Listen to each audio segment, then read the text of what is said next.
Pretty incredible. So that's the sound of the Jupiter 4, being run through, sampled into, and then on a floppy disk in the Mirage DSK from 1984. So this is a really exciting thing to be able to have underneath my fingertips, this incredible sampler. A little bit of the history here.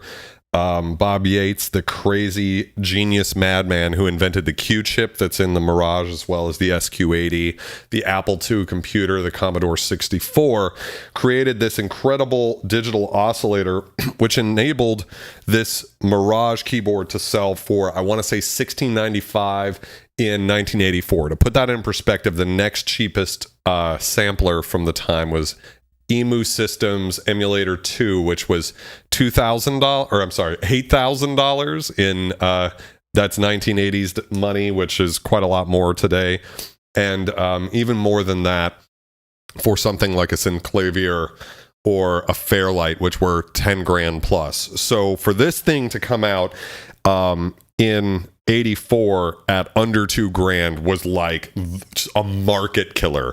And in fact, they sold more Mirages, I think, in the first year than any sampler had ever been sold before. So all samplers up to that point, the Mirage beat the sales, which is pretty incredible. Hey mom, how's it going?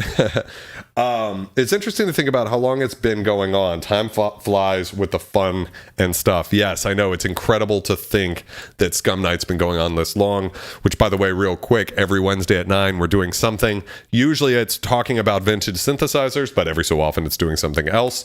And it's definitely cool. We've got a giant playlist on the channel you guys can check out.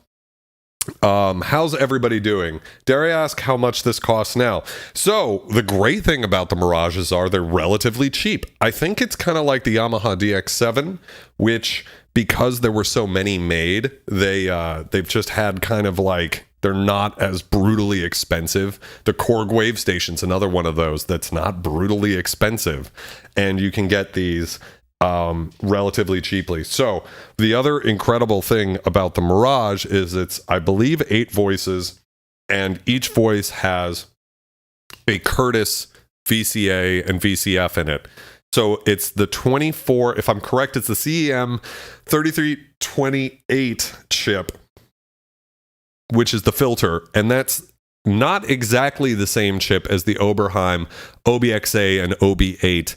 That's the 3320 chip, which is the famous one. But the only difference is it's a 3320 chip in the Oberheim OB-8 and OB-Xa. I know some of y'all don't really care, but for the synth nerds out there, that's a multi-mode filter, meaning you can swap it between 12 and 24 decibels per octave, which basically just means how powerful the filter is, like how sharp the cutoff is.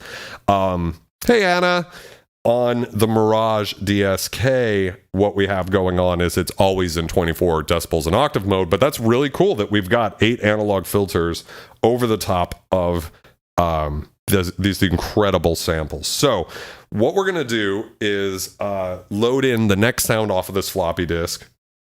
And so what I'm going to do is hit the upper load button, and you guys can't see it, but there's a little LU flashing here, and then I'm going to hit the lower one. Now it says LA, which means load all. LA is also Chad Kane's nickname for me. And I just hit enter. Oh, I'm sorry. Then I hit 2, enter, and you guys can't really hear this, but it's crunching the numbers right now. It's trying to figure out how to make sounds. It takes that long for it to load one sound. But now we've got another Jupiter 4 sound loaded up. Wow, that's kind of loud. Turn down a bit.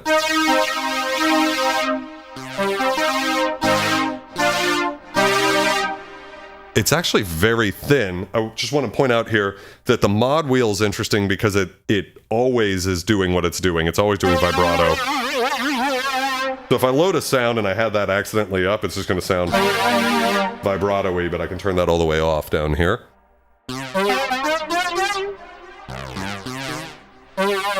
Now, you can really hear a couple of things real quick to point out about the character of the sound. If I play a high sound, I want you guys to hear how noisy it is up at the top end. Here's the Ensoniq SQ80. I'm going to play a high sound on this just so you guys can hear the difference in lack of noise. Like no noise. Lots of gritty noise. So what's going on there is the one of the ways that this thing was able to cut costs is it only samples up to 33K kilohertz and 8 bits of sampling depth, which adds a shitload of noise. And, so for at the time, this was very low, not really great quality sounding. It didn't sound very lifelike compared to some other things you could have. But what's incredible is that it actually, nowadays, it's like we all love this sound. There's something so incredible, especially after Wu-Tang Clan and Public Enemy started sampling their drums through the Mirage, because as you go down, as you tune a sample down, you get that incredible grittiness. So to give you an example, here's that sound. When I go down an octave, you'll be able to hear the Nyquist frequency, which is the top end of where the sample, how do I say this? The highest frequencies in the sample will now be below the audible range, and you'll hear where the cutoff was.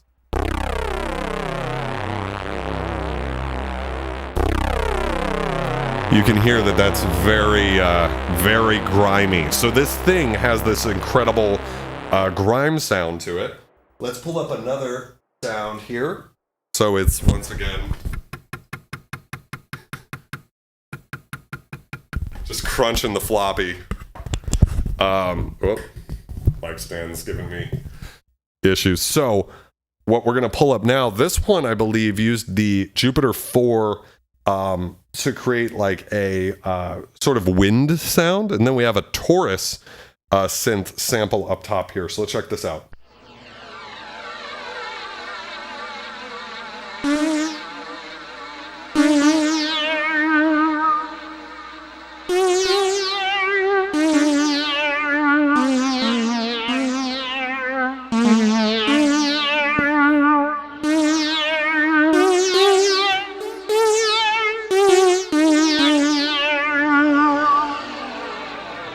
Interesting. Yes, the Cure, a lot of bands used the Mirage. I wouldn't be surprised if Joy Division used it. But yes, the Mirage has been used by so many artists, and it's because it has such an incredible, unique sound to it. So we're going to be having a lot of fun checking out some of these. There's a little elf with a hammer in there. So this is what one of the discs looks like. I don't know if it's going to be easier for me to show it to you here. Yeah, there we go. So you can see it says Jupiter 4, Jupiter 4, Jupiter 4 Desert Wind, and then on the upper side we have this Taurus synth. So that's how you can do one sound on the left side and one sound on the right side of the synthesizer. So we're going to just go through. I've got fucking hundreds of these floppy disks that came with the that came with the synth when I got it. So we're going to start going through them one by one. I'm going to just kind of have them out here. So moving on, the first or the next synth that we have, let me see if I can get a good shot of it while still keeping it lit. There we go. So we've got the first sound is the Memory Moog and a DX7. The second is a Memory Moog 4 Sens, I'm guessing that means. And the third one is Lyle Mays, whatever that means. So we're going to do that. We're going to load in the first sound. So we'll click that in. I'm going to hit load upper, load lower. 1, enter. And while that's going, I just want to talk about the Curtis filters real quick. So the Curtis filters are the same ones that are in, more or less the same ones, the 24 decibel ones in the OB-Xa and the OB-8. So I created this sound in the SQ80 real quick just to show you guys what this sounds like. So check this out.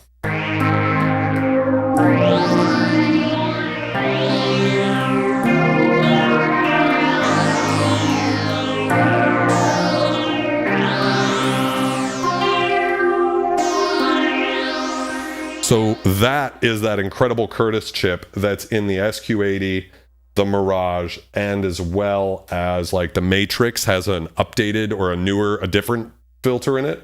But especially when I was playing the low end, I was surprised by how close we could get this. So you can consider this like a little teaser for next week's stream with the SQ80. Check out the low end and how Oberheimy this sounds.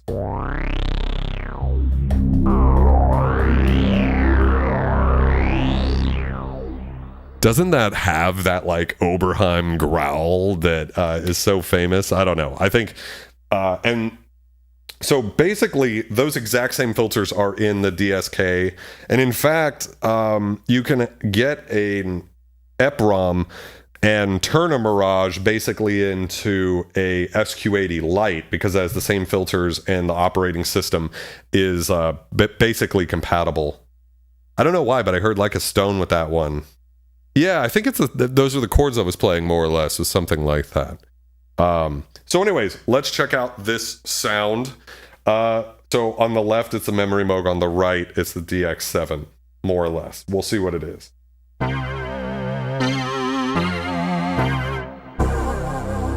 You can really hear that gritty frequency down there. And it is velocity sensitive, so I'm going to play quiet.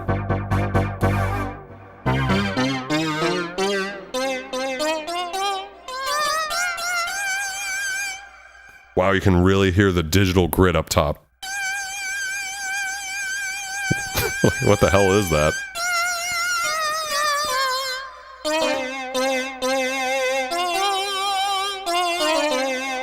So I think what I need to do is, I don't know, let's try to load the upper from 1 and see what happens. Let's see if we can get that DX7 sound up top. I think I might have...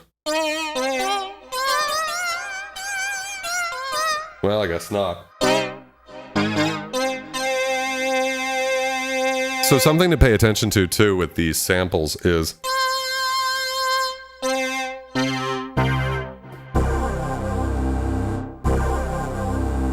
Ooh, so nasty. Let's pull up the next sound here so I can talk while it's loading. So if we find a good sound that has a lot of movement in it, where like the filter opens slowly or something, you'll be able to hear it more. But basically, there's only one sample. So nowadays you would have many samples across the keyboard because instruments don't sound the same across all ranges. You sort of have to keep resampling. In this case, we've got one sample that's stretched across the whole keyboard. So you get weird things the further away from whatever frequency they thought it should be played at. So... Ooh, this one's nice and deep. Whoa. That's a lot of bass.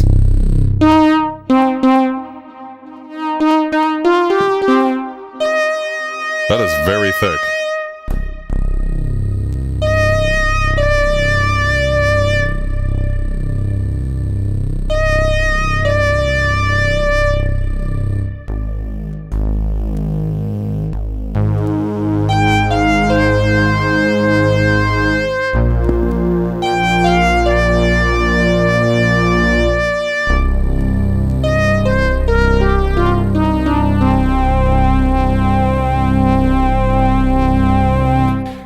And yes, I am Aquatic Borealis, so I have the same thing as I've had on for the last few streams, which is Valhalla delay on the water echoes effect. I'll turn it off briefly so you guys can hear what that sounds like. So if I just turn this off real quick.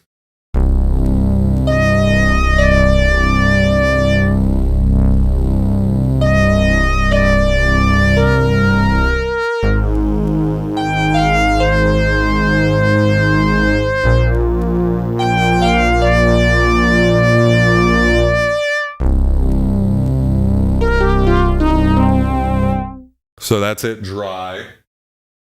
And if I kick the effects on,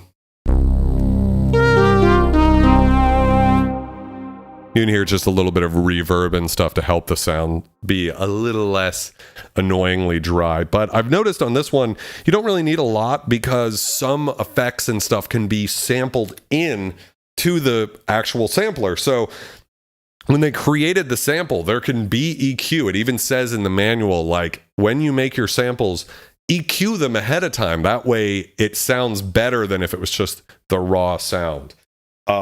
So it's a really cool feature of this synth is you can sample delay into it. The problem is it's going to be a different tempo at every keystroke.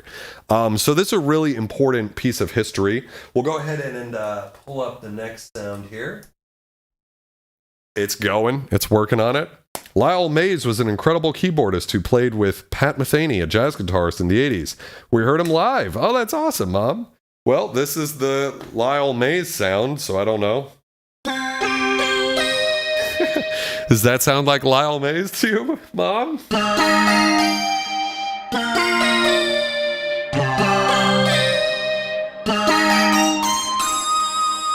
And again, you can hear that incredible digital noise. To me, it almost sounds like a vinyl record. Wow, up here, it's basically unusable because it's so dirty.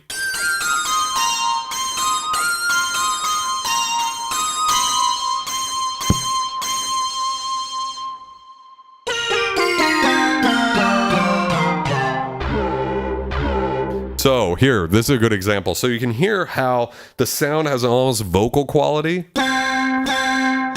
But when I play it pretty close to this C note, it kind of just sounds like a brass sound. As I play it an octave lower, what's happening is the sample's literally being played back half as fast.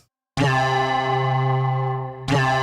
you can hear that the wow on that takes twice as long to happen. So here's up here, fast, twice as long. You can hear it takes a bit. Now when I go down an octave again, now it's 4 times slower than up here. So you hear it's a very fast wow, like real fast. Down here, you can really hear how mangled it is down there. But that's part of the fun, right?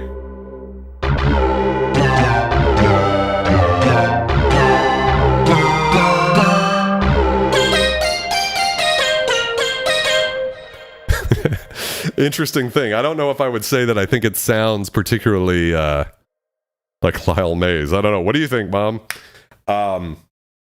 So anyways, we'll move right along.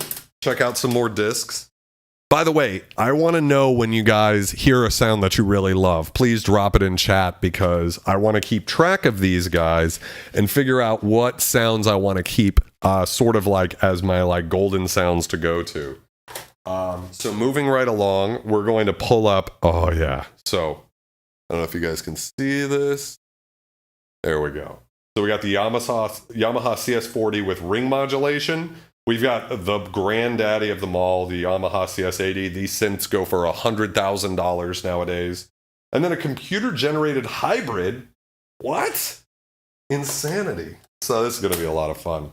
While this is loading, I'm going to get a sip of a beer. So tonight, I am drinking this Boulevard Brewing chocolate ale. Let's see if I can get it up without pouring beer all over the SQ80.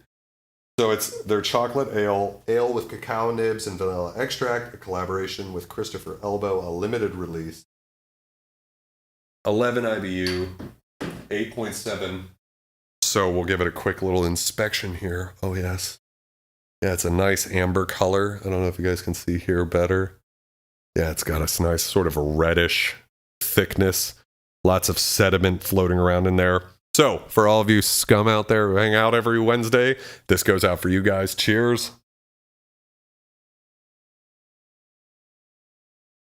And it's light, pretty drinkable, not too sweet, which I appreciate. It's pretty crazy that thing's almost 9% alcohol because it kind of tastes like Right in that 5-6 range. It's so good.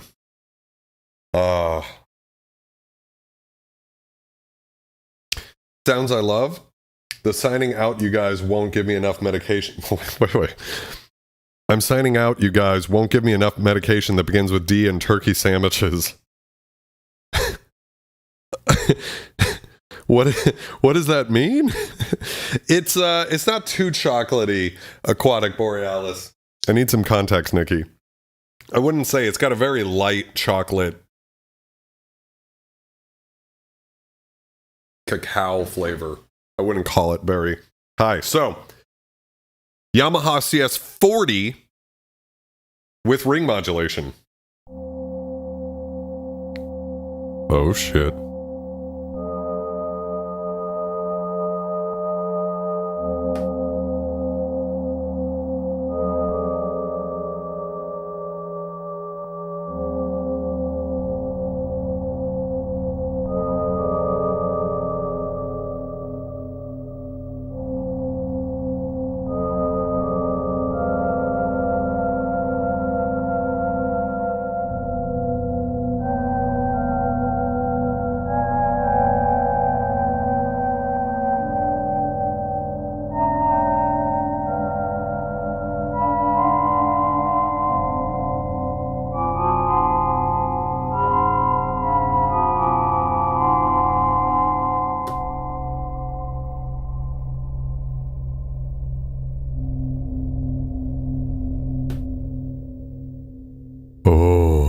I like that too. That is incredibly creepy. Like, I have to remember this disc for when I'm doing horror soundtracks because this is so cool.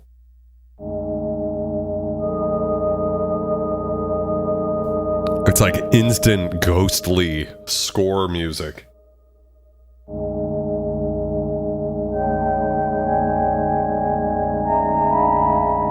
The name is, it's the Yamaha CS40, and what's giving it that sound is ring modulation. So, I don't think any of my analog synths, other than the Prologue, have ring modulation, but what it does is, it's very famous for giving these sort of metallic sorts of sounds. I like this one a lot, too. Phantom, yes. So it's a really cool sound. It's just like immediate tension, you know? Like if I was scoring something.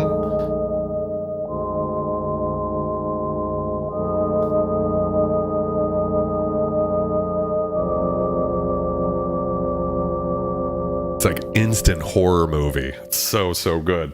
All right, so let's load in sample 2. So this is the Yamaha CS80. We'll see what kind of sound they came up with. It might be something kind of Blade Runner-y, but you never really know. All right. No, we've got a little bit of sort of a bright thing. So.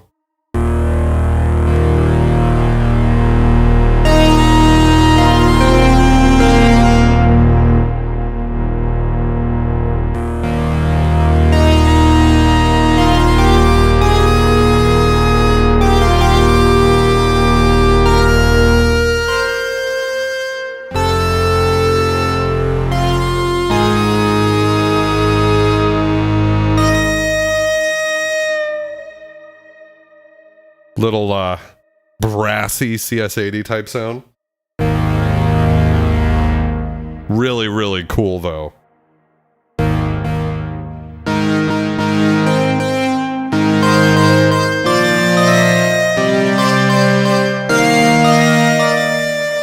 Very brittle though, very bright, very, very bright. Sounds like an incidental track from an Argento film. Argento? Who is that, Pinto? I'm not sure if I'm aware. I could slide you one, and yes, give us all the spooky cookies. Yes, sir. It's definitely a... So, like, up here, shrill, and like I said, as you move away from wherever on the keyboard they intended you to play the sound, it's going to get less natural. But down here... And I love down here, you get that beautiful digital noise. Hear that at the top. I love that sound.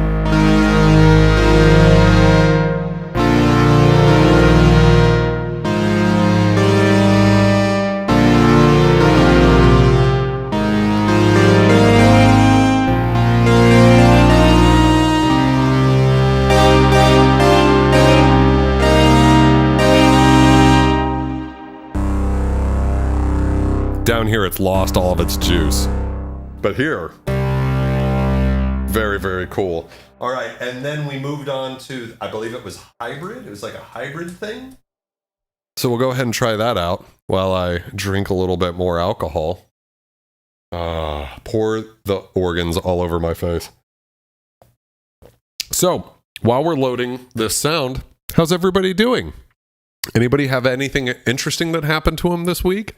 Love stories. All right, so I think we're good to go with the new sound, and this is the computer-generated hybrid. Interesting. Let's see.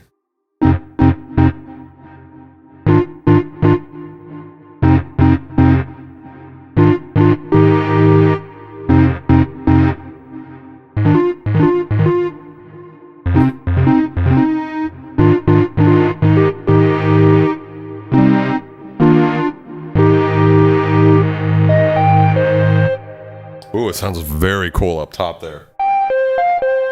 Again, it's really dirty. It's almost unusable.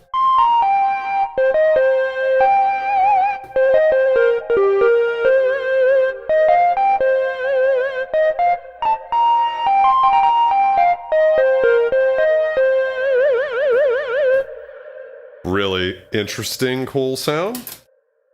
What I got to remember is you can actually take these discs out while you're going. So we have to remember Yamaha CS40 ring modulation was great. Moving on here, we have some Yamaha DX7 sounds. So let's see if I can get this in focus, something like that. So we've got the DX7 full tines. Now this is a very, very near and dear patch to me. And in fact, I think it was the first thing I actually played when I opened this synth up for the first time. Then we got DX7 Saxy, DX7 Brass, and then a Marimba Brass on the upper layer. So, interesting. So, what makes full tines so important is that this is the sound that Koji Kondo used to create the water level music from Super Mario 64, Dire Dire Docks. We think he used the full tines preset on the DX7 II, which had an extended range, and then ran it through some sort of analog chorus pedal, and that's how we got that incredible tone from that game. So let's go ahead and pop that one in. Why fuck around? Let's fucking load all. Enter. One. Yeah, I want to load that one. There we go. Keys were sticking a little bit. I'm doing, let's see what we got here. Transmission started to die, haha, unpacking and decluttering. I'm doing scratch-offs and eating $5 sushi, and I'm in a gambling mood. I forgot that it's $5 sushi over at Publix. I gotta remember that shit. Anna, we gotta remember that shit. We're getting new roofs beginning tomorrow. I'm setting up a 10x10 canopy and serving donuts and coffee in the morning. Oh, that's so sweet, Mom. Yeah, it's $5 sushi on Wednesday. Yeah, it's not that bad, apparently. People have told me it's good. So let's check out this sound real quick. Oh, yeah, I forgot when I opened this up. You'll notice there's like no release to the sound. And you can really hear the distortion or the dirt.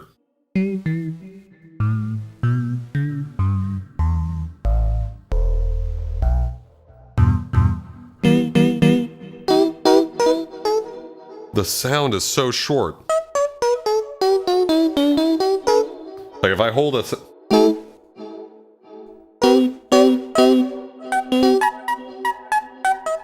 It's unfortunately not very usable, even though it's my favorite sound from that keyboard. Because the sample's so short. Oh. What a heartbreak. Okay, moving on to sound 2. Ah! It's so sad. What else is going on, guys? Unpacking and decluttering. So what are you unpacking from? Are you in a new place, Autumn? Self-care day today. Finished my tattoo sleeve. That's awesome. Got fitted for a new suit. Bought the new D&D book, which is Magic in Space. Talk to me about the new D&D book. Magic in Space sounds like the type of topic we should be talking about while playing this synth, or I should say sampler from 1984. This is the second one, which I think was called Saxy. Oh, this is interesting. Notice how down here, the sound is very bright, and as I move up above middle F, we get a much less bright sound. So they sampled the left and right different here. Higher sounds are more mellow. And then they open up down here.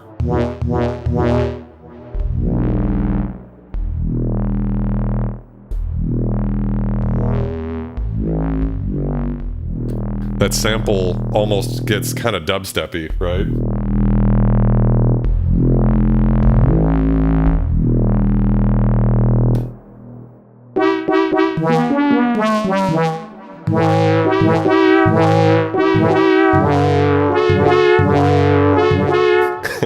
I don't think I'm going to be using that one anytime soon.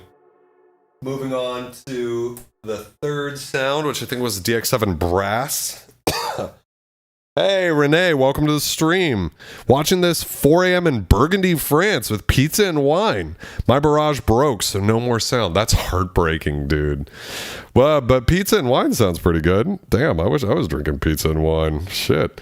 Into a 2-bedroom. That's awesome, Autumn. Congratulations. I love that.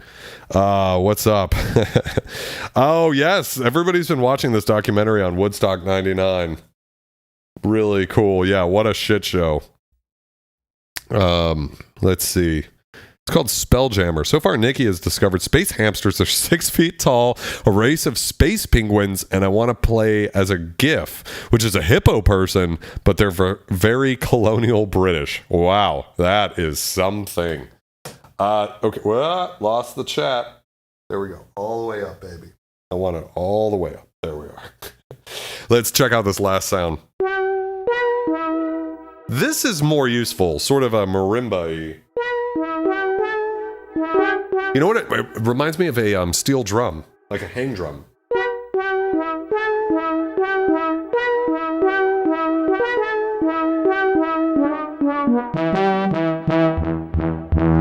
Same thing down here, it's sampled brighter.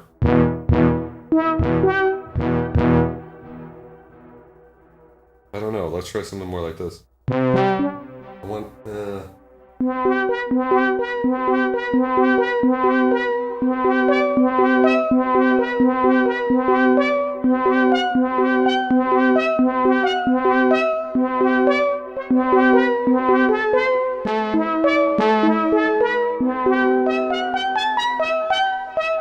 I don't know. What do you guys think about that one?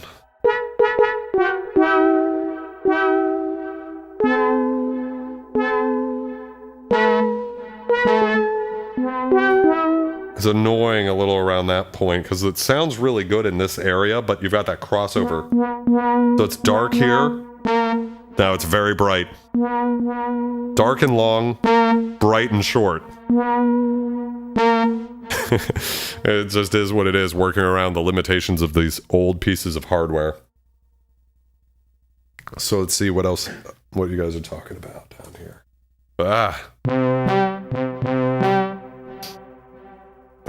Yes. Yes.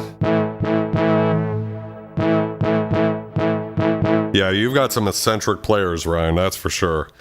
Yeah, it sounds like it's supposed to be steel drums, but doesn't have the same relaxation. I agree. Now, I want to see if I take the disc out.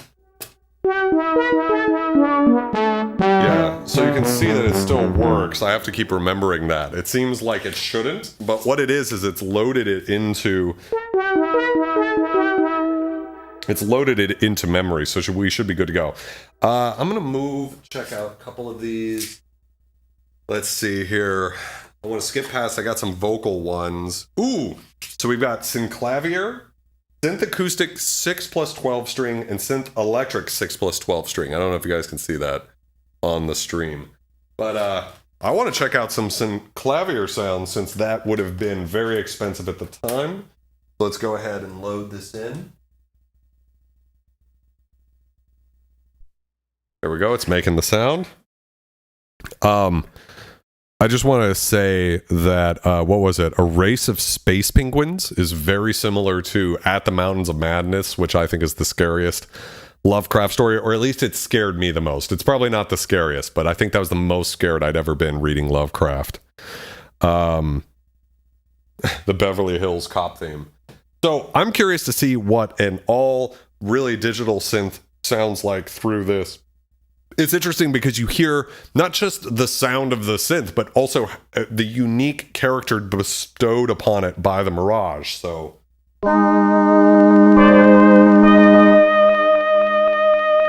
oh, you can hear the loop point is kind of wonky on this one. See how it's looping like that? That's because, again, the sample length has to be very short, and they have to find a place to program in where it'll loop the sound, but if they don't get it quite right, you get those little artifacts. Oh, it's terrible. You can hear...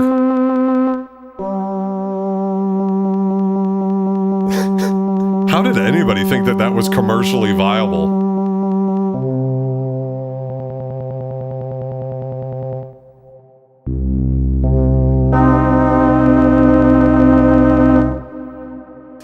I only have one, which would be the E-mu Proteus, which is just, I can't really show you right now. I was going to pull it up, but just off camera to the left there.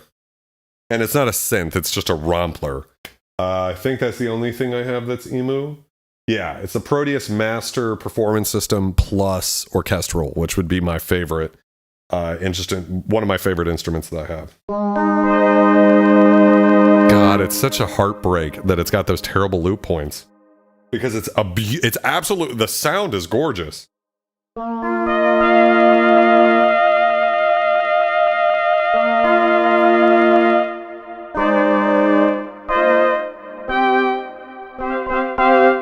If you only played it in short stabby stuff, you know, you could kind of get like, you know, like...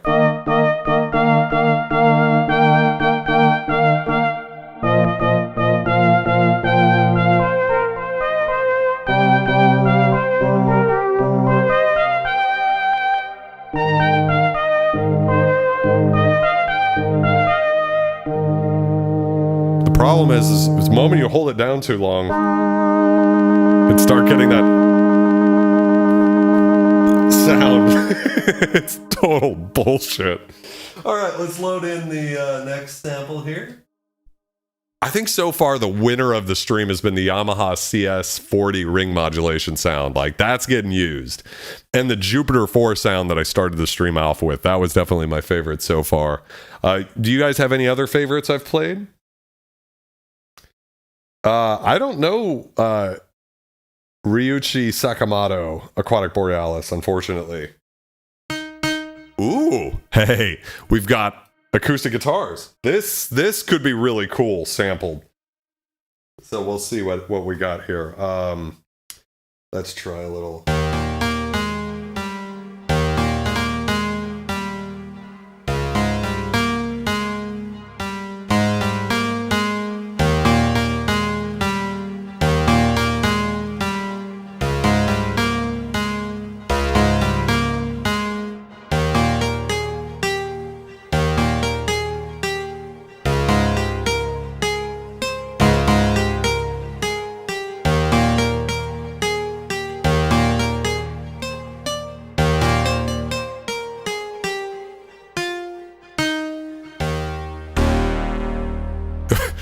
Okay, so some comments. First comments.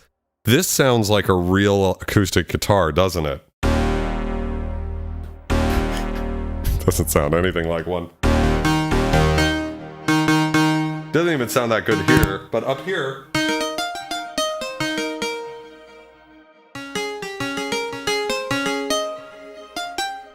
we start getting kind of some sounds that are more usable. Even in this range, it is so distorted. I mean, it is pushed.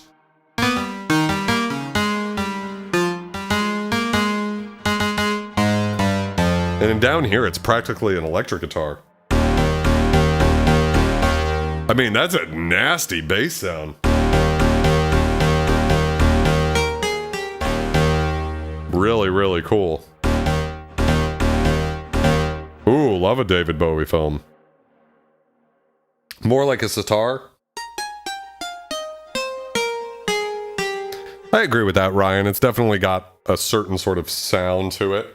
Let's go ahead and pull up the next sound here, which I think this is the electric guitar sound. Let's get a little bit of this going. I thought that was a... I don't know how I would say it. I would say it's like a cool sound. I don't know what I would say it's an acoustic guitar. But it's a sound I might use simply because it's so unique, you know? Like, that would be a cool kind of lead sound. Let's see what this one sounds like. This is the electric. Wow, that's brittle.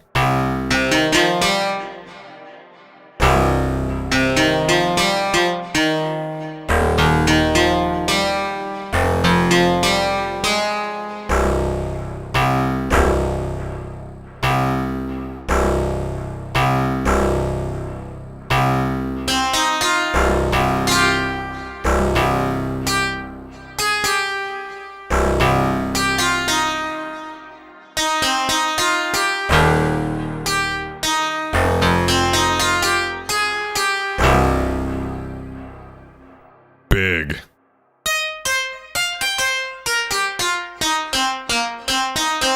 Definitely getting a little of that sitar thing. I think the reason that is, Ryan, is because part of that digital distortion is that depending on what volume you sample it in at, you're going to get different harmonics because it can't really capture the signal all the way.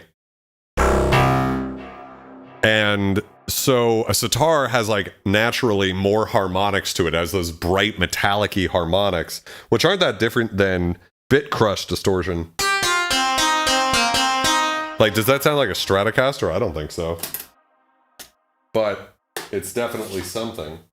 All right, so let's keep going here. Let's go check out some more discs. We got some things here. Ooh, so we have the Rhodes Chroma, which is a synth I've always wanted to get my hands on. I really want to get my hands on a Chroma Polaris.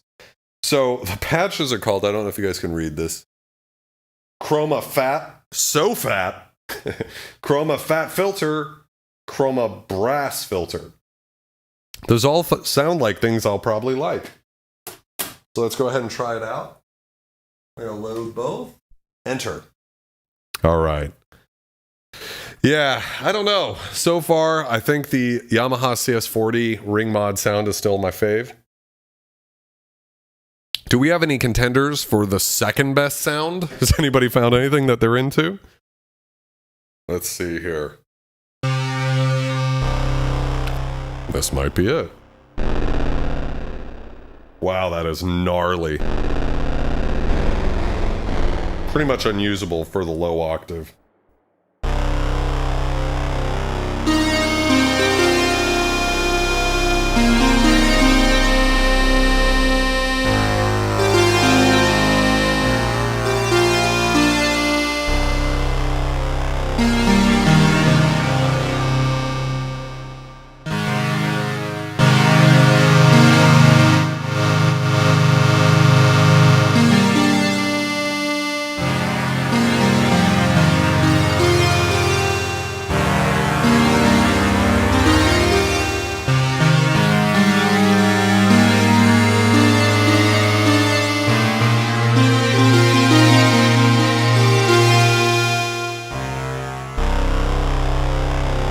Pretty big and beefy. I don't know. What do you guys think?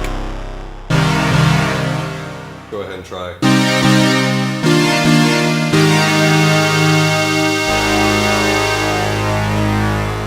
Definitely some powerful low end. Or, really not low end, but just when you play low notes. Can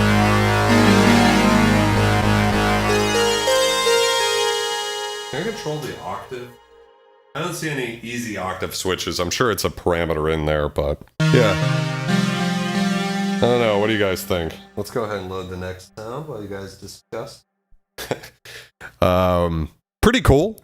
Definitely a neat thing to be able to hear the sound of a Chroma Rhodes, because it's a very rare analog synth, very expensive. you know, you don't really get a fair representation of how the synth sounds because you get all of that graininess from the Mirage. But I think it's really exciting to be able to get some sounds that maybe, you know, could be a little elusive. Like I'll never otherwise get to really hear that sound. So this was the second one, which I think was, I forgot what it was, but same synth. Ooh, ooh. Oh, shit.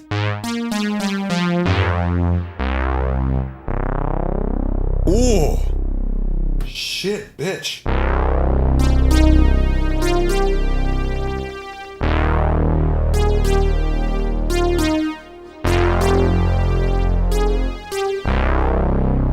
Ooh. You can really hear that grittiness.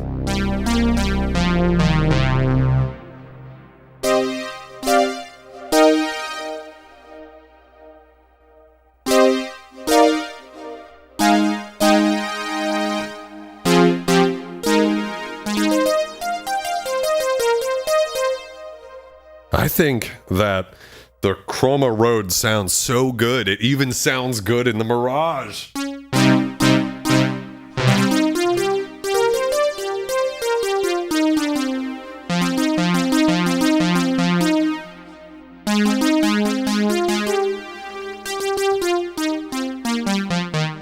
I don't know, there could definitely be like a cool little...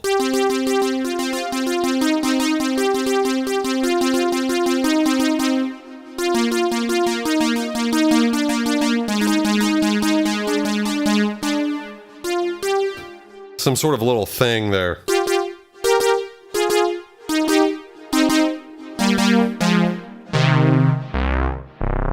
Just that sounded, ow, so good.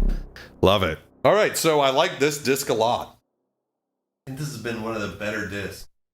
And then the last one was brassy filter, I guess. Yeah, definitely 2 thumbs up, Doc. I think so. Let's see.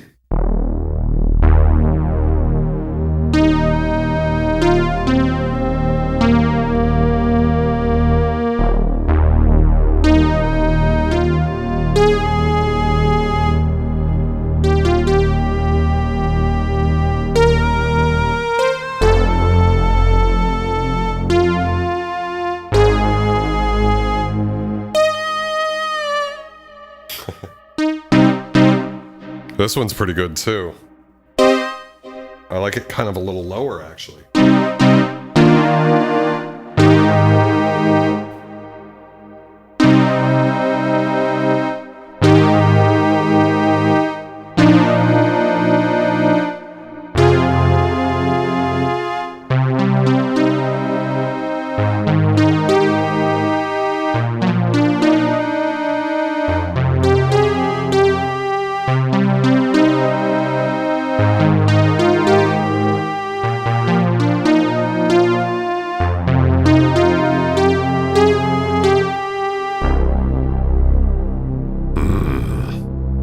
Grimey. All right, that was pretty good.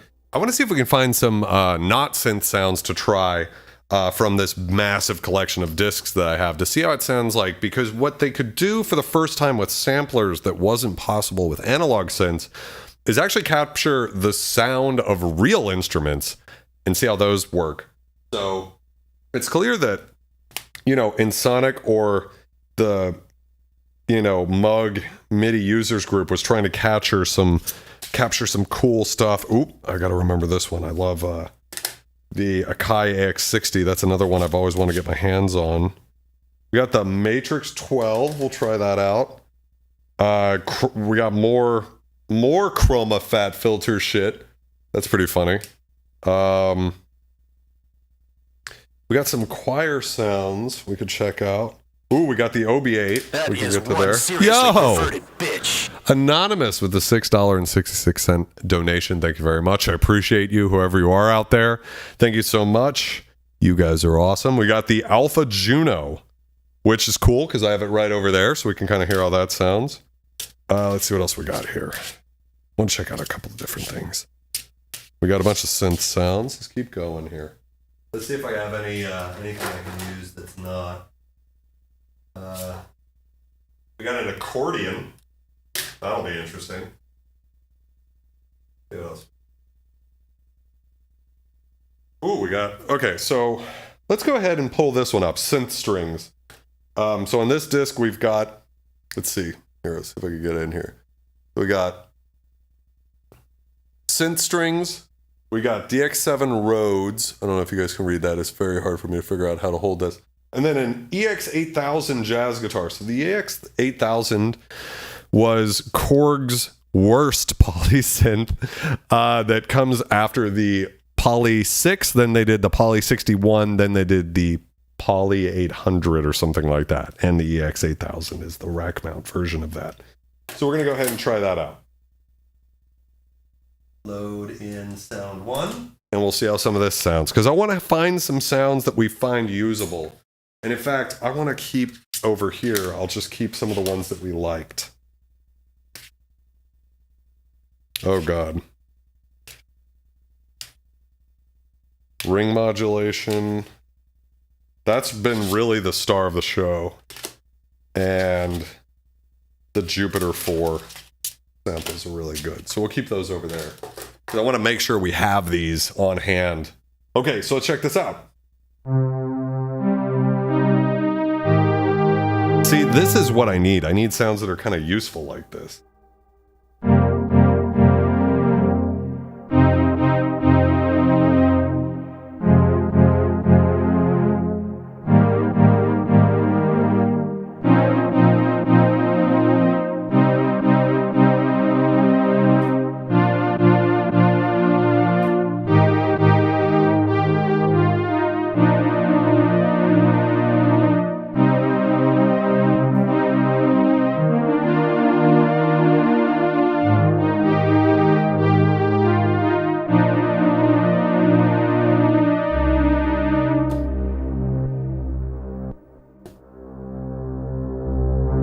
You can hear how long it takes for that, the attack of the violins to come in.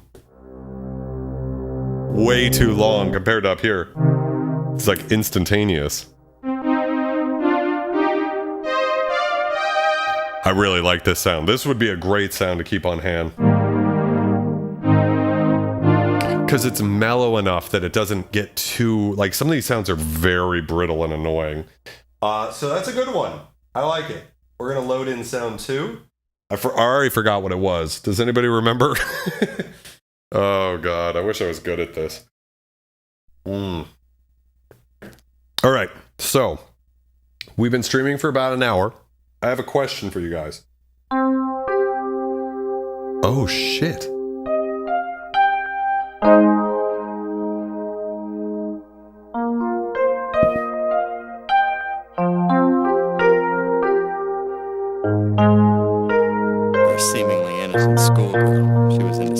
Whoa! Anonymous with the $30 donation. Yo!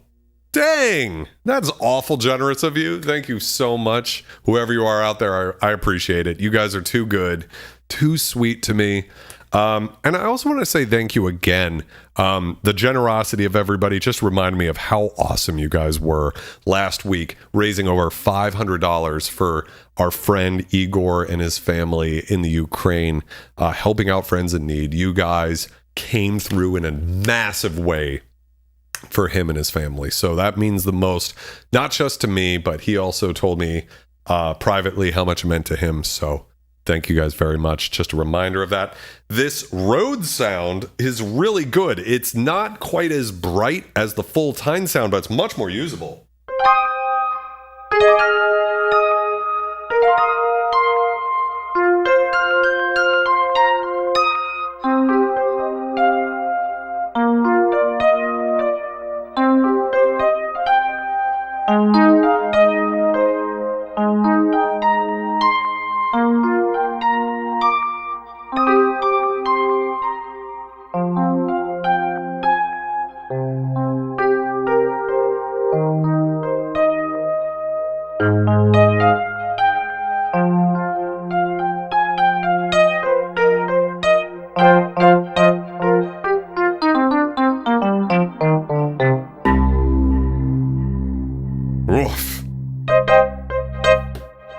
one of my favorite sounds we've had so far.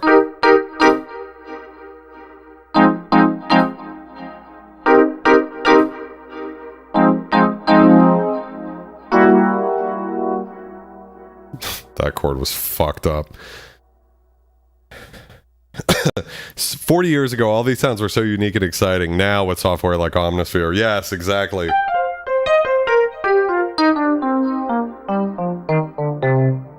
And that's kind of the funny thing for me, you know, coming from an era where I grew up with software synthesizers, hearing these old sounds, they're fresh to me, you know. They sound interesting. They have character instead of being so bland and lifeless, like most digital stuff, software stuff is nowadays, unfortunately. Bring it down a little.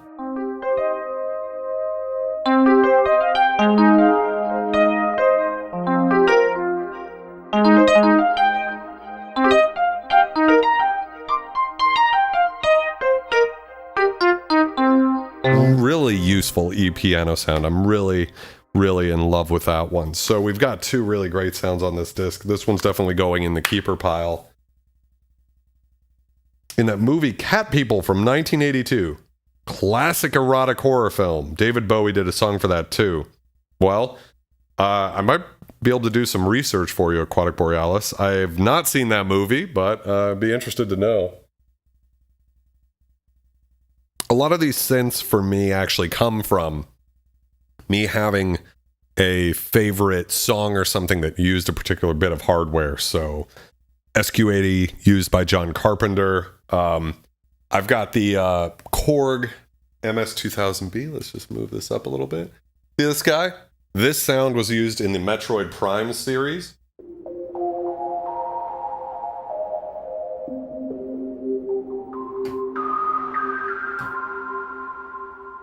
Really cool. It's called Ice Fields. Love that sound.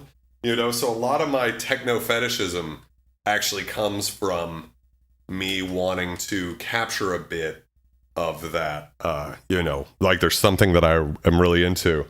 Hey, what is that? Irish Musico, welcome to the stream. Hey there. I remember getting the first one of these into the shop where I worked. It sounded amazing back then. I remember it had the theme from Taxi as a demo tune for the roads. That's awesome. For me, I got to figure out what Goblin used for the Tenebrae soundtrack. The Mirage, that is. I don't know if you heard this, Pinto, but so I recently bought an ARP Odyssey, which is from 74, from a guy who was leaving town like in 2 days. And he was a really cool guy, fascinating. Showed me his letters. He corresponds with Dennis Rader, aka BTK, the serial killer. Wackadoo guy, but fucking awesome. And the ARP, unfortunately, the Odyssey was just not in working condition. And I asked him, I was like, I know we shook on it. Is there any chance we can go back from this? And he said, yeah, sure, drop it off. When I got there, he had a Goblin band shirt. I guess he had seen them in Italy or something back in the day and was like, hey, no hard feelings, man. I just want to give you this, you know, sorry about that. And it was super cool. So Greg, if you're out there, appreciate you, man. You didn't have to be that cool. So definitely. But anyways, yeah, I'd be interested in some of the Goblin stuff too. Anyways, that's the best E-piano sound I've heard on this guy. Let's load in the next sound, which I've already forgotten what it is, but we'll see. It's loading, and we're good to go. It really doesn't take that long. Whoa, listen to the dirt on that. You can really hear the grain and the distortion.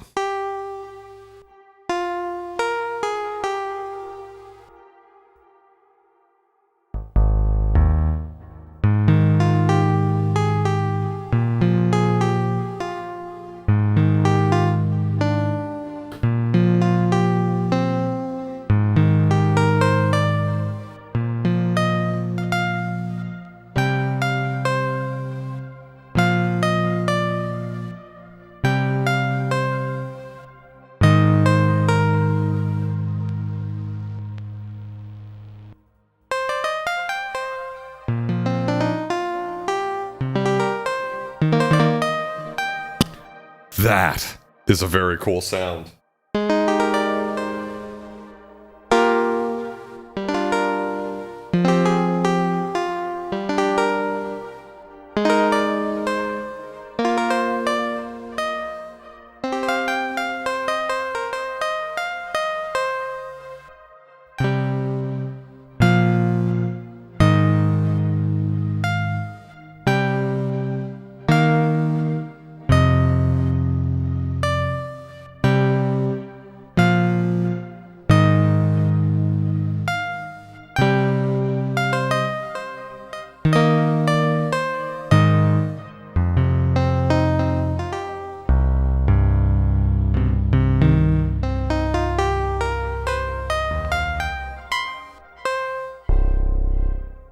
Wow, it's like, that was the best floppy. It had all the fucking sounds. That was really, really good. Yeah, it's so good. That's like a really cool, like, I want to use that in a song, you know? Like, how do I say it? There's been some cool sounds, but that sound for me was like immediately, I don't even know what that is. It kind of sounds, it's more acoustic guitar sounding than the actual acoustic guitar samples. But it's like, that's what I'm looking for with this sampler. I'm not looking for it to sound super clean. That's what the Proteus is for. Or something like Omnisphere. Anything by Spectrasonics is for it to sound right. I don't want that. I want it to have that character.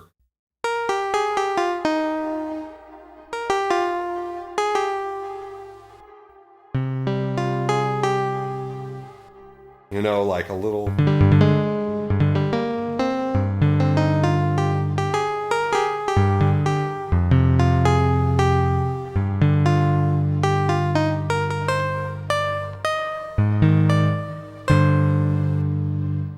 Like, but it's got that perfect mixture of like enough grit noise and a little something to give it a little what you want, as well as like still retaining some sort of natural beauty to the original sample. I really like this one.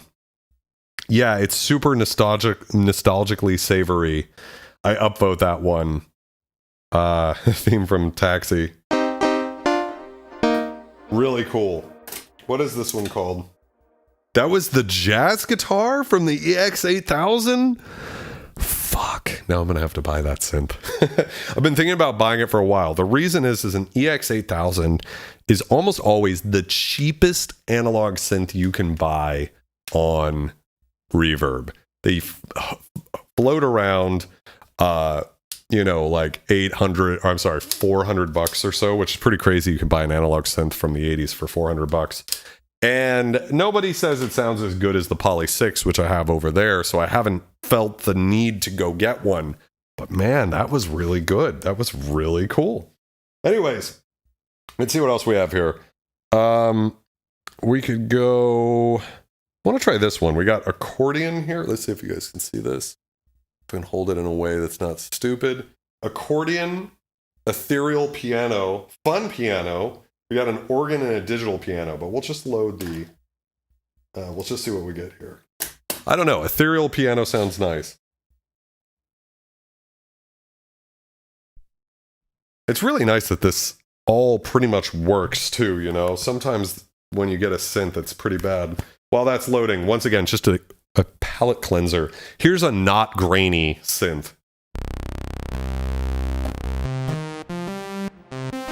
Oh, I lost the sound I had.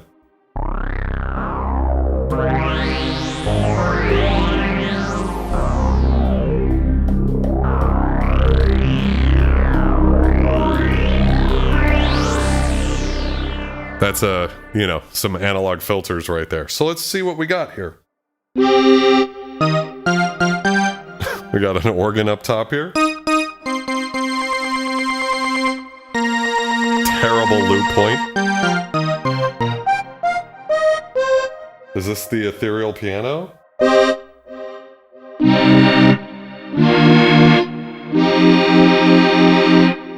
Sounds pretty bad in not a good way.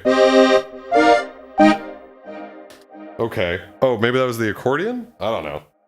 Let's try the next one. Let's see what we got here. The SQ80 sounds great. Yes, and I'm going to do an entire stream on that. And you can see here, too, got this custom synth art controller for it. Well, and that's really cool because that programmer allows you to really jailbreak the synthesizer and open it up and use it like a modern, you know, all the knobs and faders you could want. Yeah, I'm amazed the floppies work. It's pretty crazy.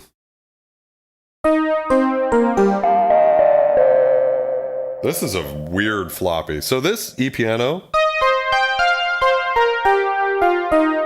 sounds good, a little distorted. Got some cool kind of sci-fi sound down here.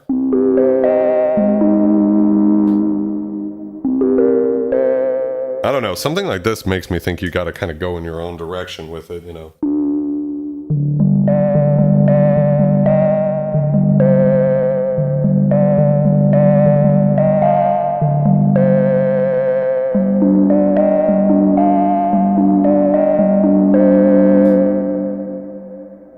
I like it. Ain't no motherfucking Yamaha CS40 remojo though. No way. I don't know. So far, there's been it's a mixed bag. It's like when you find one that's good, there's not really a good way to predict what's good. All right, moving on to the third sound on this floppy.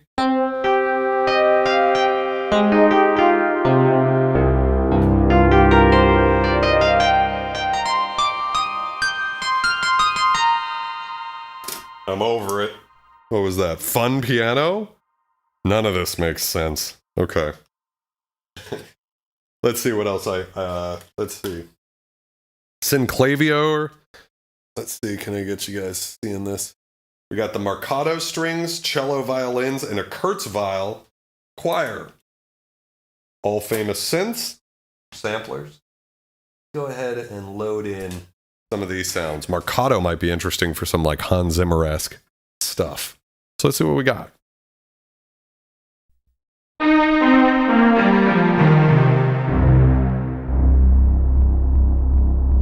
You can hear the beating of that loop point.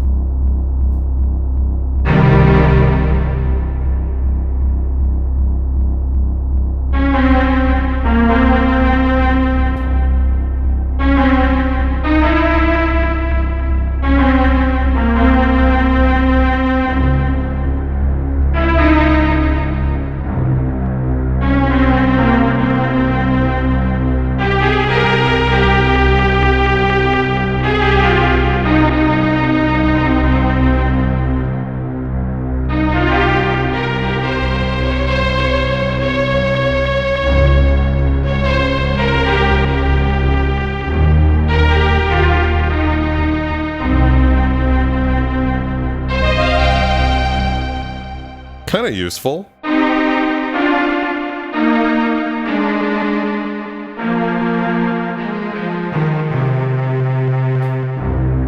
only thing that I don't love about it is the loop point. You can really hear it here. Ugh, heartbreaking. But that's part of it, right? That's part of what you pay for. I like it. This is your winner so far. Interesting, Doc. Yeah, it is good. Just wish it didn't have that loop point problem. Loop is brutal, yeah. Let's see what the next one is like. Ooh, we got some like real sounds. Do a little violin solo.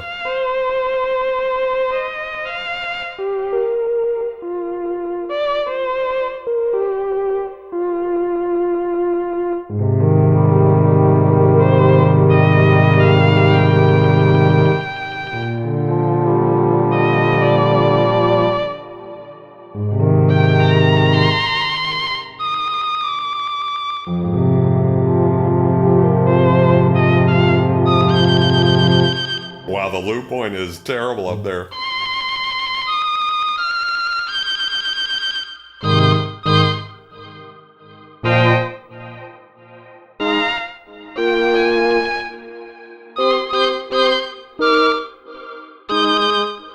Kind of like it, just like short little stabby type stuff.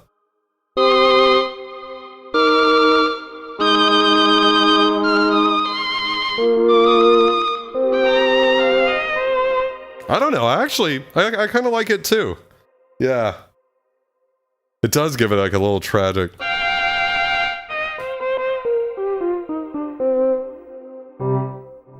I would use it. Could be a very useful sample. All right, moving right along. Let's see what else we got here. It's amazing to hear this now. Those strings sound dated, but that sampler was cutting edge back then. Yeah, so it was both cutting edge, but it was also, you know, it had a lot of limitations, so... Oh, we might have something here.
I love that one. That one's really, really cool. That one's even better, yeah. Background music for Brian's new D&D game. Yes, I really like this one too, Anna. It actually has that like sort of Metroid Prime-y type thing, you know? Like if I played this with over here, what chords was I playing?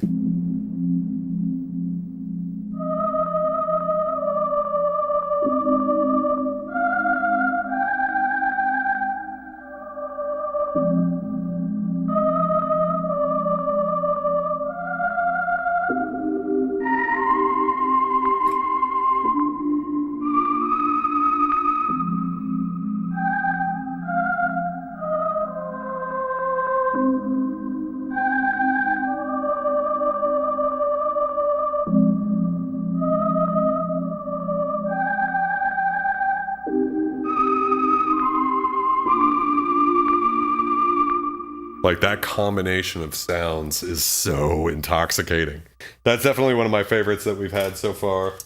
Let's see here. We've got really the Synclavier strings, cello, violins, and the Kurzweil choir are all just really, really great sounding. So we'll keep that. We'll keep those over there. Let's see what else we got here. I'm interested in this one. So we've got a G. Let's see what we have here. You guys can see that. GR700, no clue what that is. Matrix 12, which is the more badass version of the Matrix 6 that I have that we did the stream on not that long ago. And Chroma Fat. Let's see what it's like. Let's see what we got. Anything that says Fat and Chroma, I think I'm into it. Let's go ahead and load that in while I pull up a little bit more alcohol. And maybe a little sip of tea, too. Yeah. Definitely good, woods themed. Yeah, for sure. Remember what it was. Okay, so let's pull this up. Ooh, that's a really good analog type sound.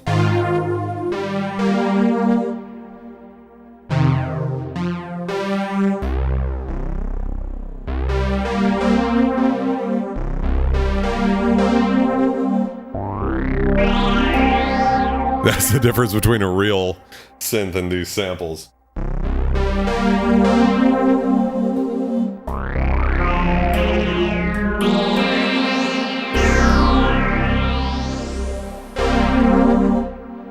mean, it's not bad, but, you know, just to give you guys the...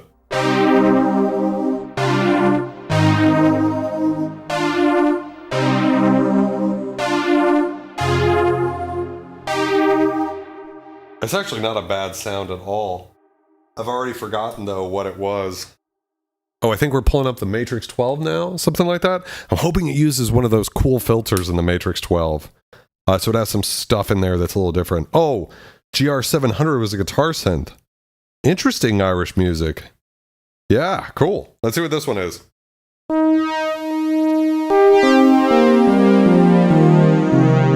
One thing I've noticed is that I like the samples that aren't as loud. I think what that is that when they push the Mirage too hard with the sampling volume, you get more of that grainy distortion, which in this synth kind of comes across in a pretty harsh way. This one's pretty. SQ80 for, you know, as a palette cleanser.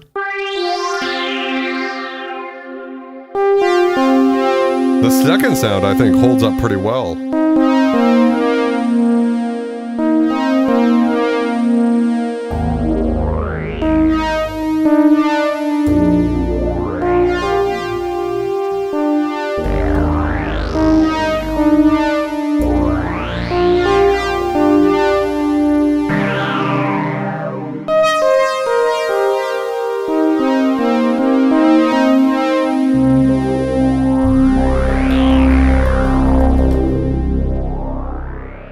Really cool to combine the filters from the Oberheim OB-Xa and OB-8 with a sample of the Matrix 12. This was a great sound.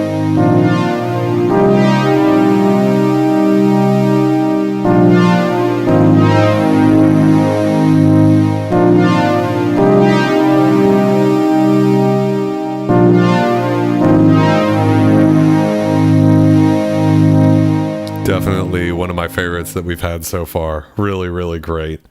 So let's pull up the last one just for the fuck of it. Let's see what we got here. Oh, it's loading, right? I hope you guys, you know, promoing the stream next week just how good the SQ80 sounds. We'll get there.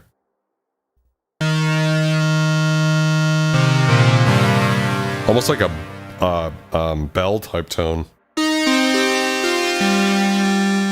It's a little louder so you get more of that distortion.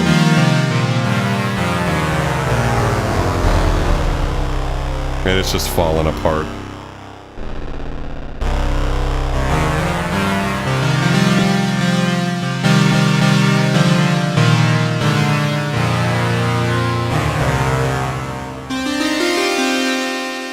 It's okay, but for me, it doesn't compare at all. That Chroma sound does not sound anywhere near what the other Chroma disc sounded like. But the Matrix 12 and the Guitar 700 sounded so good. All right, what else do we have? Okay, let's go check this out. I want this synth, but I'm telling myself I'm not allowed to buy any more synths until I've covered all the synths in this room. We got the Akai AX60, which is their most famous analog synth, Anna horns, soft synth, and then FX1 and FX2. Let's go ahead and stick it in. Everybody likes it when I stick it in. You guys can hear sometimes when the floppy disk makes some pretty aggressive noise. So let's see what we got here. Whoa.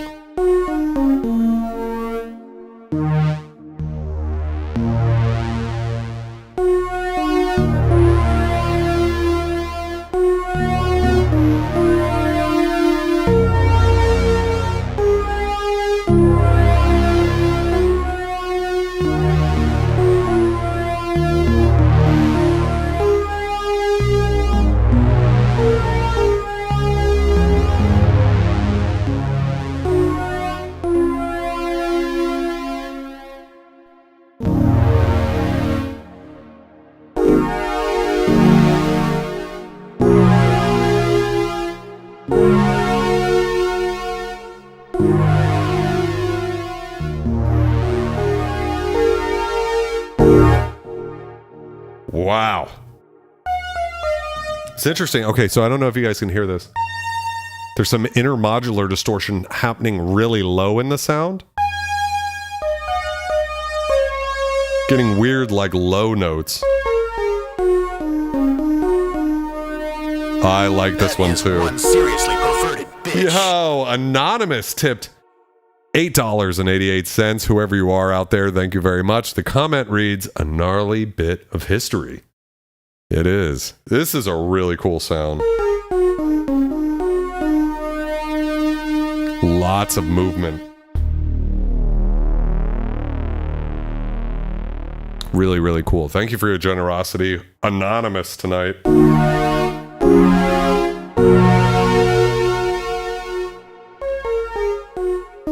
I love how it starts off clean and then builds. Really great sound. I love this one. Go ahead and load the next one. See what we got here. That was definitely one of the best. One of my favorites so far, for sure. Really cool. And AX60 horn sound. Interesting. Maybe one day we'll have an AX60 in here and we can compare it back to back.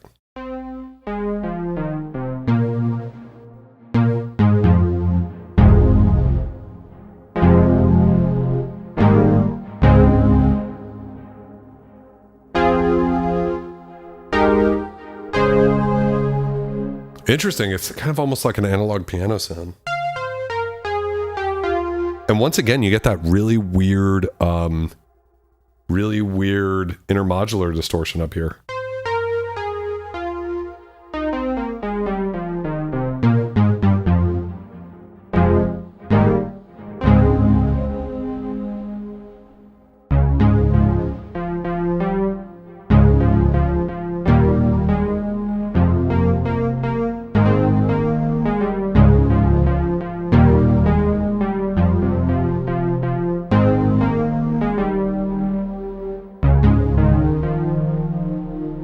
It's okay. It's good. I wouldn't say it's quite as good as the first sound. That first sound was really, really good. All right, we're loading up some stuff. There's been some really cool sounds in here. The Matrix 12 was definitely one of the best. All of the Synclavier stuff.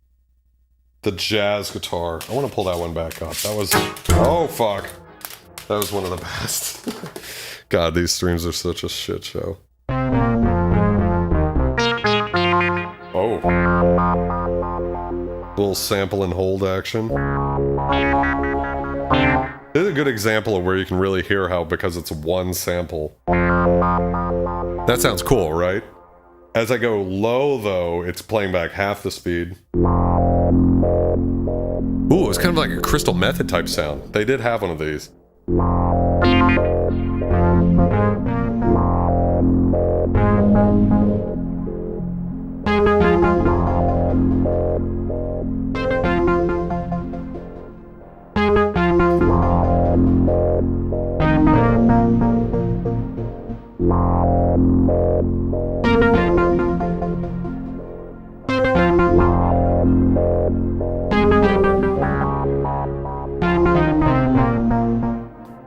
Yeah, it's cool. It's a thing. The problem is that you can really only use one note. Like, that's great. But as soon as I play a different note, you get a different tempo.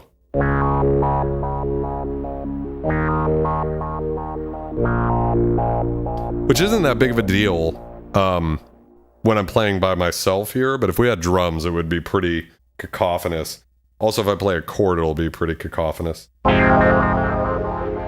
It's actually better with the chord because it sort of smears it, you know?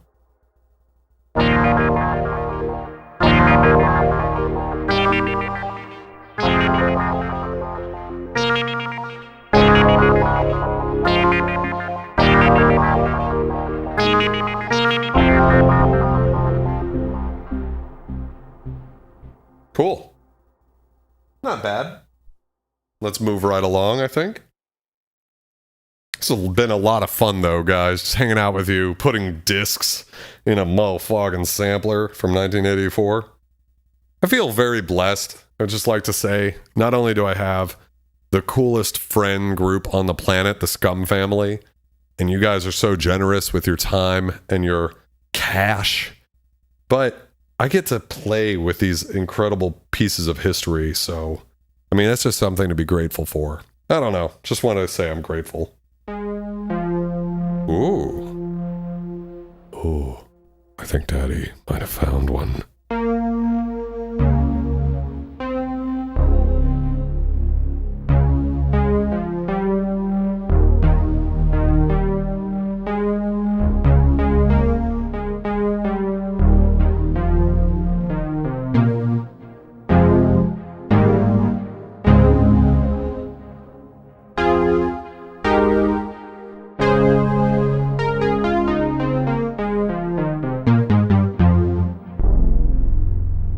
Not bad.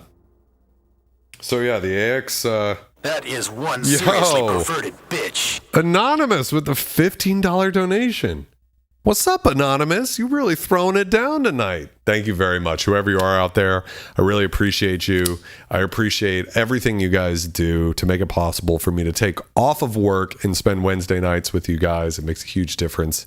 And you guys are awesome. So I really like the AX60 disc. Let's go ahead and pull up the OB-8 brass sound, so a little bit of Oberheim. And then we got one that's frequency modulation, which might be interesting to hear, might give us something close to that neat ring modulation sound in there. So let's go ahead and load her up. Boom, we're going. I'm going to go through some of these other discs real quick while that's loading and see if there's anything that excites me. Nah, I don't want to... Whoa, shit's getting crazy. Got this one that says ethereal synth. We'll try that out. Chroma. I'm surprised by how many of these are actually like synth samples.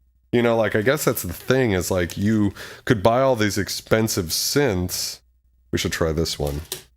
Or you just buy one synth, one Mirage and use all of these samples. I don't know. I'd be pretty disappointed though, I think. Honestly.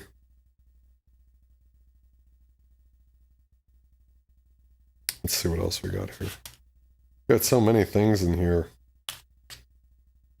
Funk bass. I don't think I want to fuck around with that. Yeah, we'll stop with these. That. Whoa, fuck. Okay, that's happening. Alright, we don't need these guys. None of the titles excite me. Let's see what we got. So we got an Oberheim brass sound here. Wow, that's got some bite to it.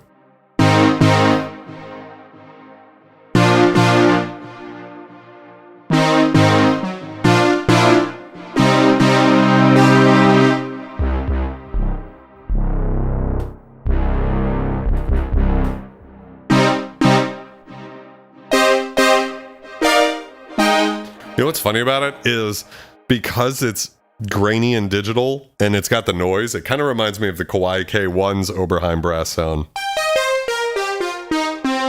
If you guys remember from that stream, if not, it's in the link down below in the synthesizer playlist, but it's a very not... I don't know. If I bought this disc and I was like, oh my god, finally that Oberheim brass sound, you know, once again, like...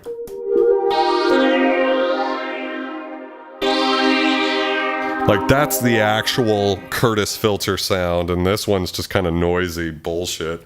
But I think this is a explosion.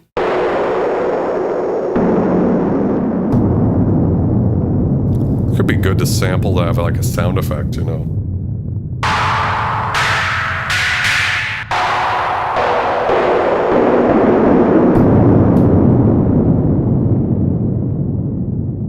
Day after tomorrow. I don't know. That was something. I have to go. Thanks again. Hey, thank you so much for hanging out, Irish Musico. Tenor Life, I appreciate you. You have a great night. Thanks for hanging out with us. Appreciate it a whole lot. Let's check out this last sound. This is the frequency modulation.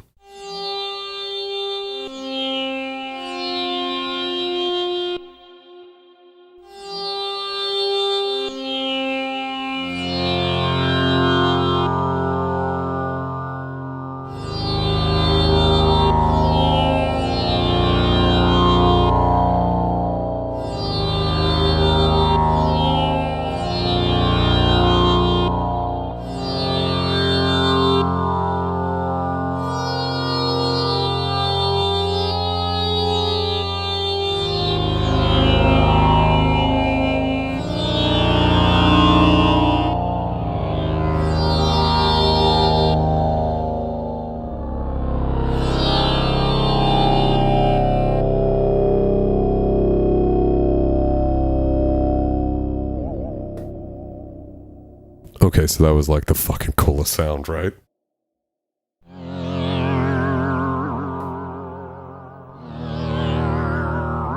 I think I fucked it up. That is one seriously perverted bitch. Yo! Aquatic Borealis, thank you very much for your $6.66 donation. You're a real homie. Appreciate you hanging out on all these streams. Yeah, so I think, like, because I fucked this modulation thing, I have to reload it. Let's see what happens. But yes, Aquatic Borealis, it's been a lot of fun getting to hang out with you every stream. Welcome to the SCUM family, and yeah, we're going to be doing this a lot. Next week will be good.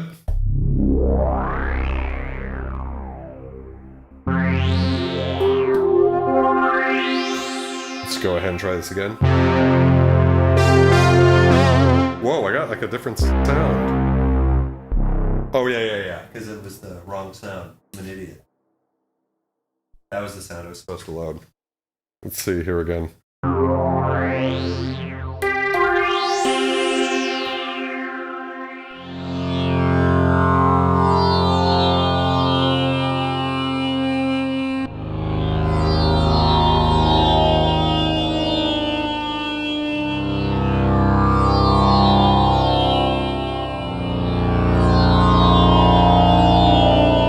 That is one of my favorite sounds on this whole thing. That is awesome. Like, I have to use that on a song. Just the power chords sound so great.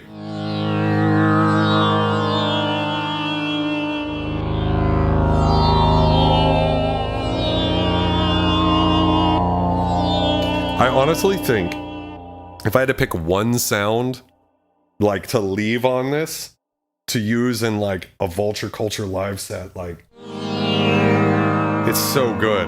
It's so good.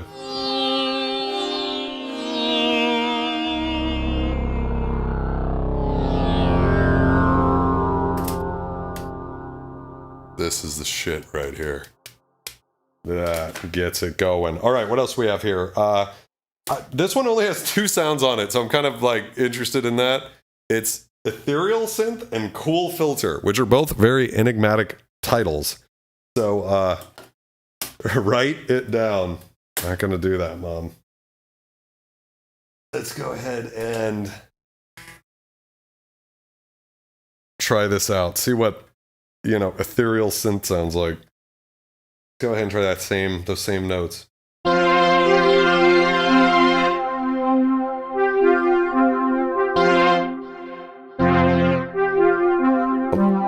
So up here, actually sounds really nice up here.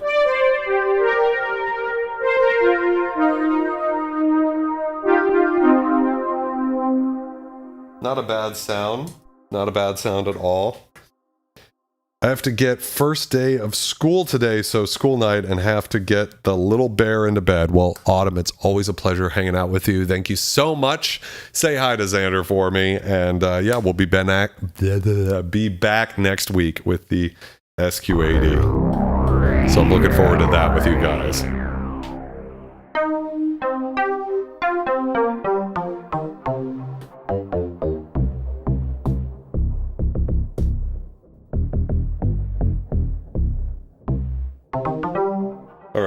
Fuck that disc. That was bullshit. But I wanted to try it out, All right, let's try out. So we got up here, we've got a synth that I actually have in the room. We got the Alpha 5th, Alpha Heavy, Alpha Experimental maybe, and then Juno Strings. So we'll see what happens. Juno Strings has the potential to be a really good patch. Of course, that's what that synth is known for. So it should be interesting to see what that's like. You're kidding me. You're fucking kidding me. That's the sound?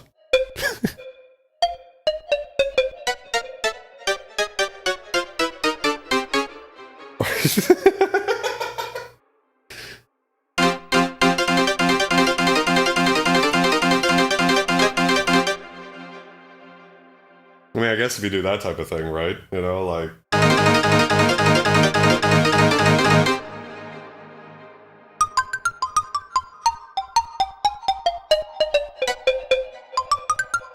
It's okay up here.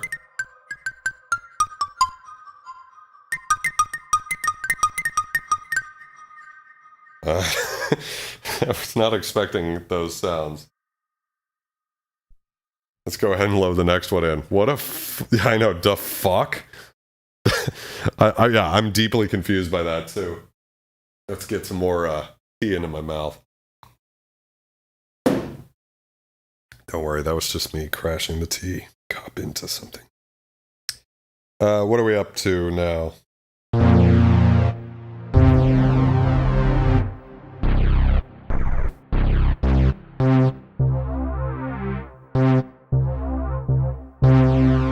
It's interesting, this octave is the same. Oh no, it's not. These are the same note. So it's almost like two variations, right? This is a slow build. This is a faster.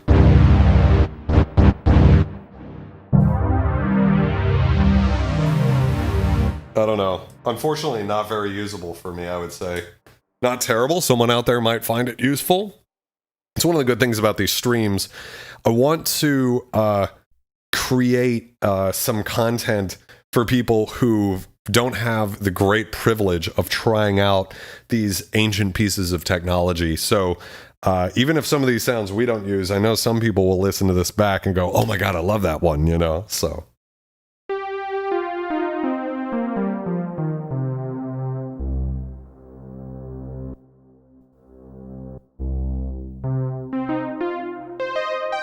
So this is the Juno strings.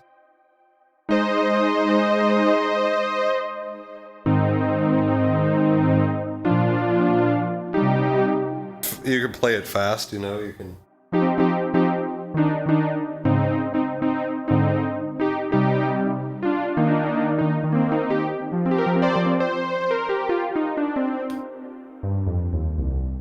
Unfortunately, I just don't think it really captures that Juno thing that, you know, you're looking for. But it was cool, worth trying, not going in the good pile. Jupiter 4 trombone, then Juno 106 strings, then Alpha Juno sounds. So we'll see what we get. Let's go ahead and load both of these sounds. All right, so we're coming to the end of the stream here. What is everybody's favorite sound? I know what mine are, and I have a guess at what some of people's might be, but let's see what we got here.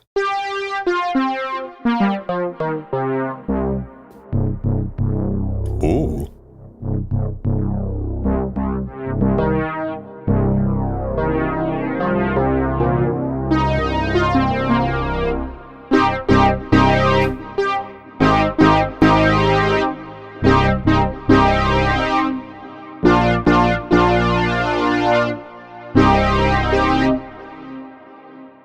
I forget all the names too. The spooks, yes.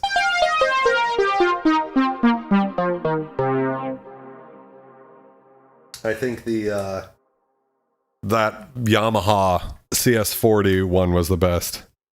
The Fantasy Wood strings were my fave, yes. I think so. That was off of the Synclavier. The whole Marcata disc, yes. Ooh.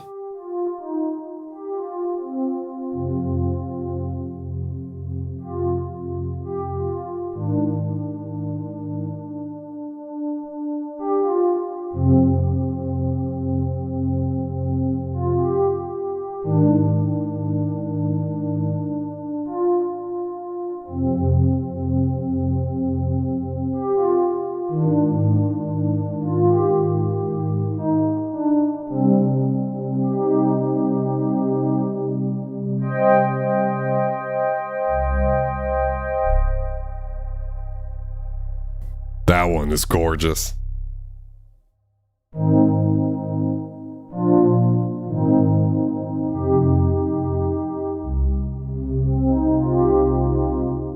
Really cool. Really, really cool.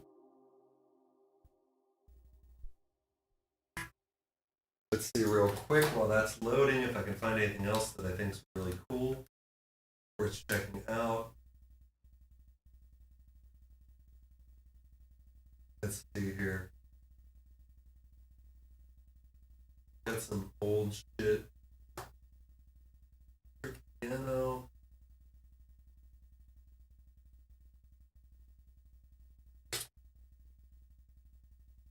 Try something a little different. Let's see here. Sorry, I'll be right back. This one could be cool. We'll try maybe these last couple of vocal sounds real quick here. Wow.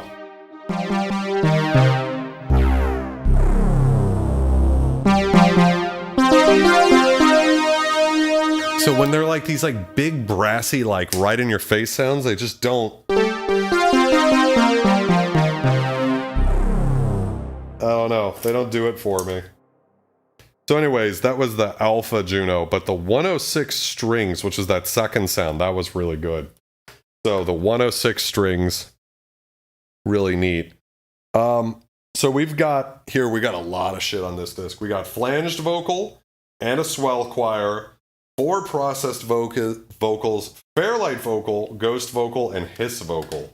So this will be a completely different kind of sound than what we got off of the last disc. And I think we'll call these the last 2 discs of the night. It's been a fun time, but I don't want to, you know, overstay my welcome on the internet. It's a dark place. Let's go and see what we got. Ooh, it says DE. I wonder if that's disc error.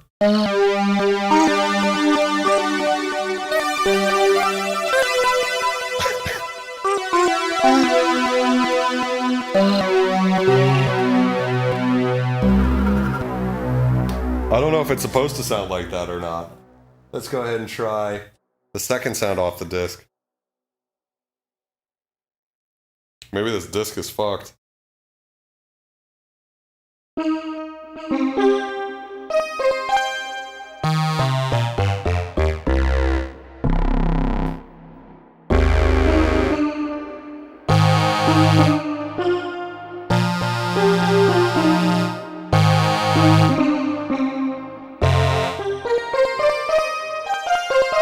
This one's weird. Let's go ahead and try the last sound. Let's see what we get. Some strange shit on this disc for sure. Ooh. Oh, what a shame. So these are like sampled chords, so you can do.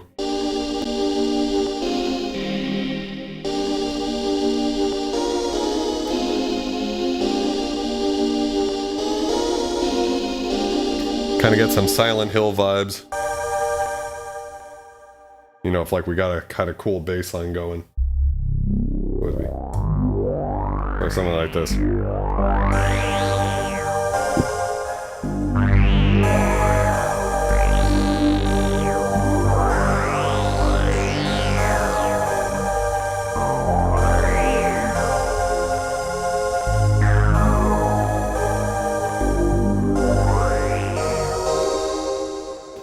Really weird. Very, very odd. I can't decide if I like that last one or not. Because it was kind of interesting, but it was also kind of deeply fucked. Alright, vowel sounds, voice.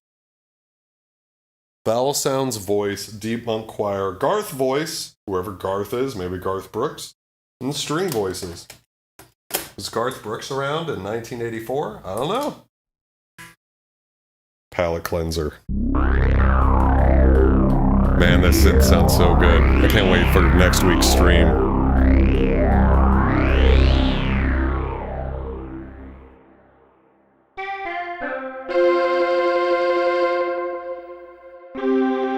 Man, the loop point's just fucked.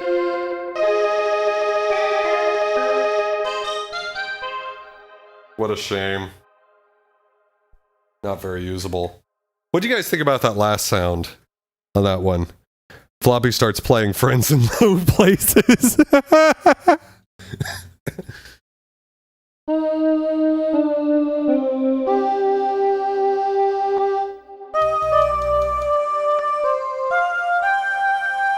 So pretty useful.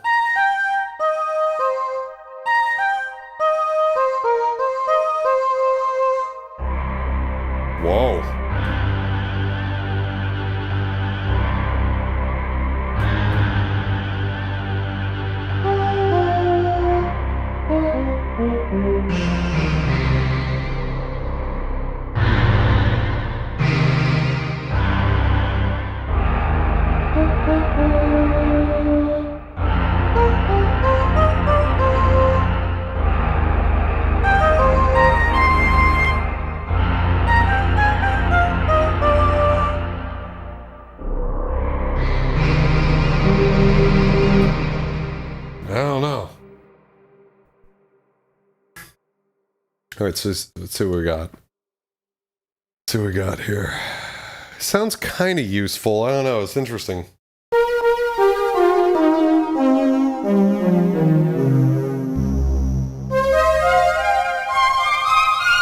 All right, so this might be the best choir-y type sound we've got.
I love this sound. This sound is fucking where the nuts are.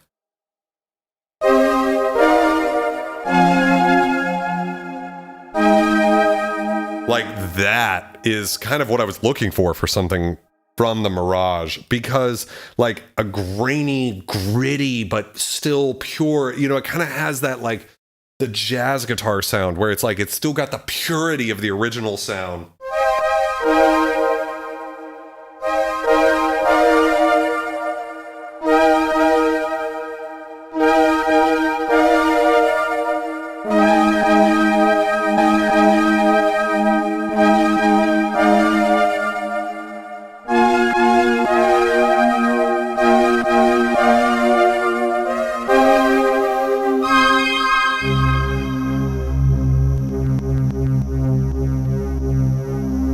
Chad79, welcome to the stream.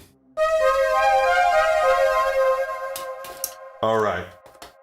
That was really cool. String voices is what that's called. All right, let's go back. I want to pull up this guy and the strings. So I think this was the string sound we like was off of this one. Let's go ahead and pull this up and see what we think. It does have a delicate, grainy quality, for sure.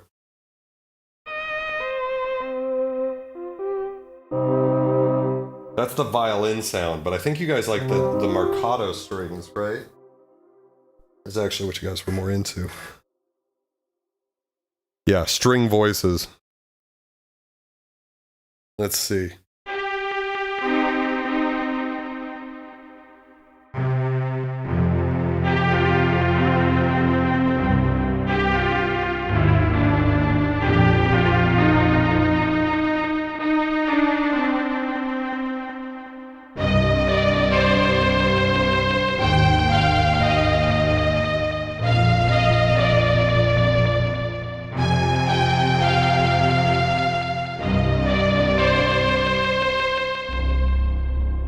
That one's pretty good. And then I want to just try out real quick what was it over here? Jazz guitar. Pull that in. Load in the jazz guitar. That was one of my other favorites. Sounds like the Mellotron. Yes, that's the what was that? Synclavier marcato strings. Really cool. I love this one.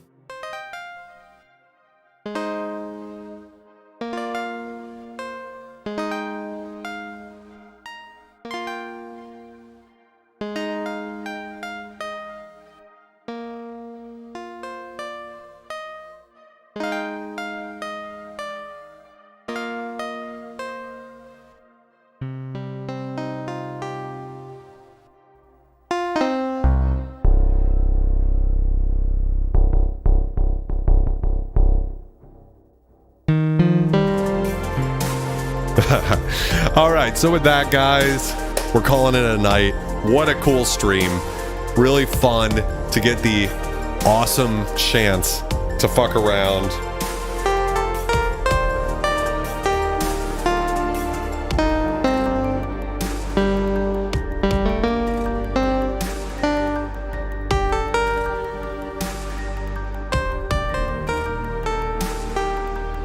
Really a great chance to kind of fuck around with this synth a bit and have some fun. Really excited for next week. We're going to be playing the Ensoniq SQ80, which just really beautiful sound to it. Just the best. This is so good. So that's next week. We're going to be playing with the Ensoniq SQ80. Week after that, Darkseed 2 is coming back, as well as the Pumpkin Beer review. Going to be really great. So if you had a great time tonight, like and subscribe to the channel. If you want to help me throughout the week, one of the best ways you can do it is the first thing in the description of this video is a link to all of my synthesizer videos. Just watch that in your spare time. Put it on in the background while you're cleaning your house, right? You know, plenty of my friends have told me that they fall asleep to these streams because of the soothing nature of my voice. And another thing you can do is invite people to hang out on Wednesday nights. Scum Night is a lot of fun. I love all of you guys very much. And I hope you guys have a great week. And if I don't see you between now and then in real life with my eyeballs, I'll see you next Wednesday at 9. Cheers.